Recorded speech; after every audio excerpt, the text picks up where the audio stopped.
Welcome everybody this morning. We are graced to have Marial Corona, who has finished her dissertation on John Henry Newman in conversation with the pragmatic tradition. She is at the University of Navarra, currently living in Chicago, and will be defending her dissertation this fall. And today we are going to listen to her talk on Newman's understanding of doubt as a positive state. And without further ado, Marial, take it away. Thank you, Dave, and thank you everyone for being here at 8 in the morning. I know myself very privileged to have your attention.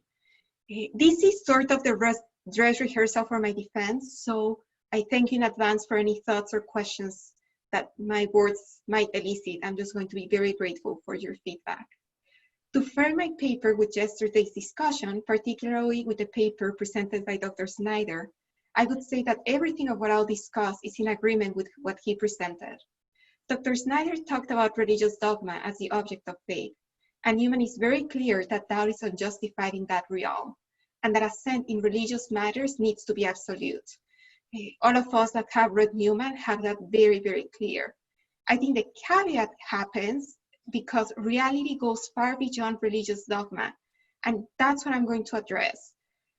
Knowledge outside dogmatic truths. We know many, many things, and dogmas are but a small percentage of these things we know.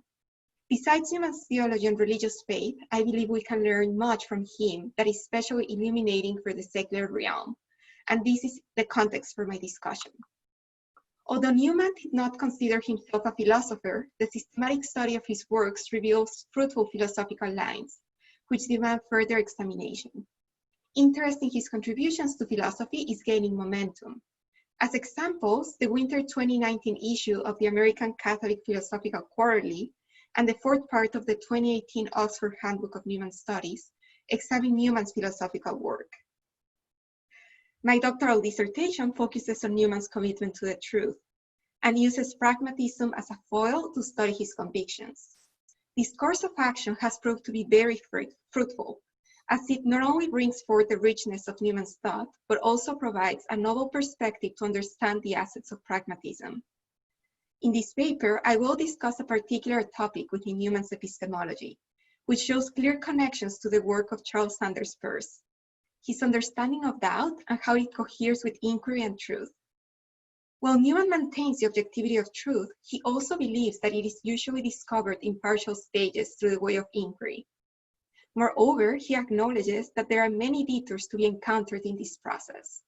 And I think our culture, especially today, can learn a lot from Newman's understanding of inquiry. In his 11th university sermon, he exclaimed, "If we're intended for great ends, we are called to great hazards. And whereas we're given absolute certainty in nothing, we must, in all things, choose between doubt and inactivity." I found Newman's understanding of doubt refreshing, especially in the times we're living, where on one hand, we seem to desire absolute certainties to direct our lives, but on the other, we realize how absolute statements are often equivocal. I believe Newman had a gift for navigating the contradictions of culture without ever compromising his commitment to truth. It is my desire that the following insights on doubt, which spring forth from Newman's texts studied alongside Peirce's, serve as a lighthouse for us to do the same. Charles Sanders Peirce, founder of American pragmatism, was born in Massachusetts in 1839 and died in 1914. Although him and Newman were contemporaries, there is no evidence that Newman ever heard from Peirce. However, Peirce was familiar with Newman's work. He included the Grammar of Assent in a list of books every scientist should own, and cited it 27 times in the entries he prepared for the Century Dictionary. Moreover, Newman and Peirce recognized that Richard Whately's Elements of Logic played an important role in their education. Newman wrote some sections of this work, and Peirce read it with enthusiasm when he was 12 years old. In this paper, I argue that both Newman and Peirce maintain that doubt and error play an essential role in the attainment of truth. Since a pragmatist view of truth implies a fallibilist epistemology, doubts and errors are not seen by pragmatists as liabilities in the process of inquiry. Rather, they are welcomed as building blocks in this endeavor. Peirce talks about doubt as that which gives a purpose to inquiry, And for his part, Newman sees it as a positive state because it is contrary to inactivity, and invites his listeners to choose a state of mind which recognizes the possibility of doubting.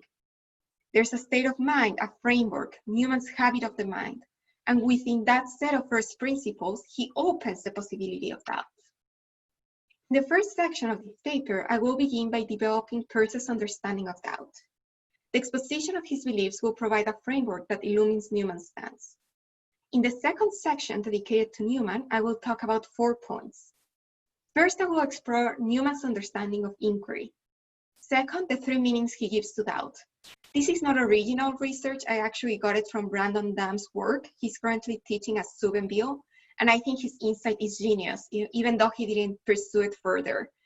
The first meaning is what Dr. Snyder talked yesterday in his presentation, and I'm defending the third meaning, so well, we'll come to that. Then I will talk about the role of community and development, and fourth, Newman's understanding of error. The conclusions bring together Newman's and Peirce's views and show how both embrace a fallibilist epistemology without compromising the objectivity of truth. Peirce holds a nuanced understanding of fallibilism. This means that he acknowledges that his own capacity to advance in truth is limited, as is the capacity of every other person. However, this realization does not make him question the possibility of knowledge, but it makes him seek a community of inquirers to balance and correct his own thought. How healthy that is when we question our own capacity to obtain the truth. We question our own assertions of truth, and we look for a community to balance our views. While Peirce maintains that any specific belief can be overturned in the course of inquiry, he upholds his belief with confidence until a reason to question them arises. It's very important. We need a specific doubt, a reason to question. Peirce's position offers an appealing compromise between our cognitive limitations and our cognitive aspirations.